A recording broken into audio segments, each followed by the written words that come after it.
पीले दांत वाली बहू। रंजना कभी ब्रश नहीं करती थी। उसे कितनी बार उसके माँ बाप ने डांटा, लेकिन उसका कोई असर उस पर होता ही नहीं था, जिस कारण से उसके दांत पीले पीले हो जाते हैं। शादी के बाद अरे बहू, वैसे तो तुझ में कोई कमी नहीं है, पर तेरे दांत इतने पीले कैसे हैं बेटा? कैसे मतलब? कोई सर्जरी थोड़ी ना कराई है। वो तो क्या नाम, मैं ब्रश नहीं करती थी तो पीले हो गए। अब क्या करूं? आप कहें तो लाल करवा लूं या फिर काले? यार ये क्या है, क्यों माँ से लड़ रही हो? लड़ रही हूँ? अरे मैं लड़ रही हूँ या ये बोल रही है कि दांत पीले हैं, पीले। अरे तपस्या थोड़ी ना की है इन्हें पीले करने के लिए। बकायदा ब्रश नहीं किया है 20 साल तक, तब जाकर। छी, कैसी बात कर रही हो? ये उस वक्त तो पीले नहीं थे जब हम लोग तुम्हें देखने आए थे। अरे तब साफ करवा लिया होगा डेंटिस्ट के पास जाकर। अब देखो कैसे पीले पीले लग रहे हैं। रंजना सास की तरफ गुस्से से देखती है।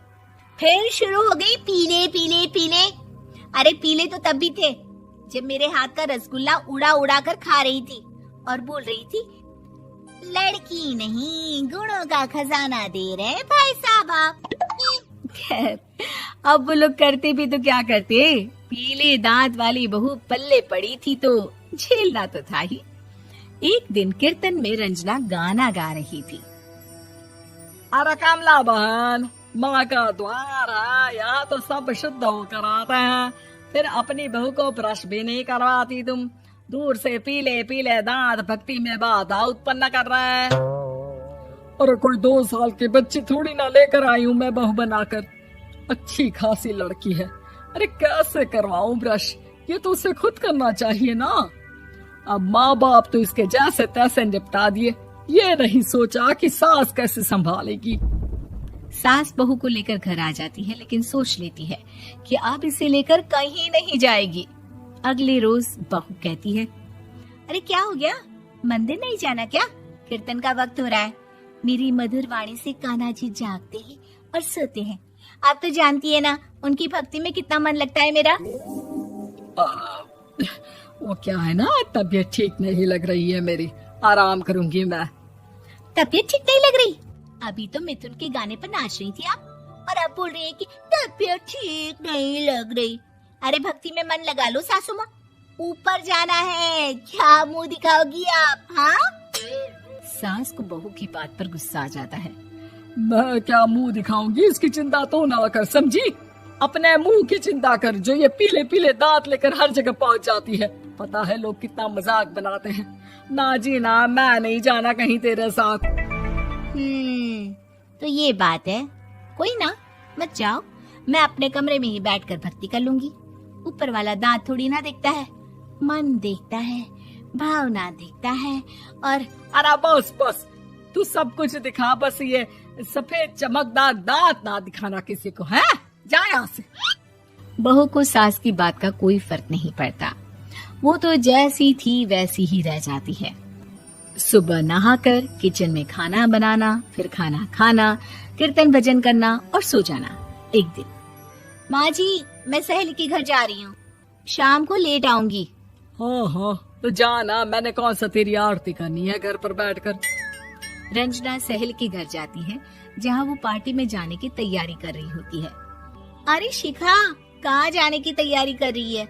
मैं गलत वक्त पर आ गई क्या? अरे नहीं यार, उल्टा सही वक्त पर आ गया। मैंने ये साड़ी और ज्वेलरी निकाली है यार, शाम को इनके ऑफिस की एक पार्टी में जाना है। बताना कैसा लग रहा है ये सब? नहीं यार, इस ड्रेस के साथ तो वो वाली ज्वेलरी अच्छी लगेगी। हाँ हाँ सही बोल रही है, मैंने ध्यान ही नहीं दिया। वैसे तो हमेशा से मस्त फैशन सेंस रखती है। तो बड़ा जाती होगी ना पति के साथ पार्टी में। रंजना कुछ नहीं बोलती, बस सोचती है कि यार काश ये बात सही हो जाती, पर मैं क्यों नहीं जाती पार्टी में? क्या इन लोगों की कोई पार्टी होती नहीं होगी? रंजना घर आती है और रात में पति से सवाल करती है, एक बात बताइए, आप मुझे किसी पार्टी में क्यों नहीं ले जाते? क्या आपकी यहाँ ऑफिस में पार्टी नहीं होती? पति बेचारा क्या कहता कि दांत पीले हैं तुम्हारे इसलिए। अरे कोई पार्टी होती नहीं हम लोगों के ऑफिस में, तो कहाँ से लेकर जाऊं? और मार्केट, मॉल, कहीं वीकेंड घूमना, कहीं तो। अरे यार सारे हफ्ते में एक छुट्टी मिलती है, तो सोचता हूँ कि आराम ही कर लूं। क्यों? रंजना मन मार के रह जाती है। पहले कभी सास के साथ मंदिर जाया करती थी, लेकिन वो भी सास ने ले जाना बंद कर दिया। घर बैठी बैठी रंजना बोर हो जाती है। तभी उसे आइडिया आता है और वो मायके जाने का सोचती है। सासू माँ, 2 दिनों के लिए मम्मी के घर जा रही हूँ। अच्छा ठीक है, आराम से जा। और हाँ, माँ से कुछ अच्छी आदत सीख कर आना कि कैसे शरीर के हर भाग की तरह दांतों की सफाई भी जरूरी होती है, समझी? शुरू हो गई ना आप। वो लोग आपकी तरह नहीं है कि छोटी छोटी बात का बतंगड़ बना दे। उन लोगों के लिए मैं मायने रखती हूँ, ना कि मेरे पीले पीले दांत। रंजना माँ को बिना बताए उन लोगों को सरप्राइज देती है, लेकिन जैसे ही वो दरवाजे पर पहुंचती है, अंदर देखती है कि घर वाले कहीं जा रहे होते हैं। अब माँ, काश रंजना दीदी के दांतों वाली प्रॉब्लम नहीं होती, तो वो भी हम लोगों के साथ चलती ना बुआ जी की बेटी की शादी में। हाँ बेटा, लेकिन अब उसे कौन समझाए कि उसको उसके पीले दांत नहीं दिखते, लेकिन उसके आसपास के लोगों को कितना एम्बैरेसिंग फील कराते हैं। मुझे तो कितनी बार उसके स्कूल की टीचर ने शिकायत की कि उसके साथ कोई लड़की बैठना भी नहीं चाहती, और ना ही कॉलेज में कोई उससे बात करना चाहता था। लेकिन पता नहीं क्यों उसे ये बात समझ में ही नहीं आती। कोई कमी नहीं है उस लड़की में, बस यही कि दांत पीले हैं। वो तो भला हो जीजा जी और उनकी माँ का, जो दीदी को जैसी है वैसे ही रखा हुआ है। रंजना को अपने घर वालों की बात सुनकर बहुत दुख होता है। वो सोचती है कि वो क्या करे, लेकिन फिर वो सीधा डेंटिस्ट के पास जाती है, अपने दांत चमकाती है और कसम खाती है कि वो रोज ब्रश करेगी। अरे क्या हो गया? तुम तो 2 दिनों के लिए गई थी ना, पर कोई ना, अच्छा है, चलो आ गई तो। रंजना सास के सामने आकर खड़ी हो जाती है और पूरी स्माइल करती है, उसके चमकदार दांतों को दिखाती हुई। हैं? चले मंदिर। माँ, मुझे माफ कर दीजिए, मैंने आप लोगों को बहुत एम्बैरेसिंग फील करवाया। मैं आज से रोज ब्रश करूंगी।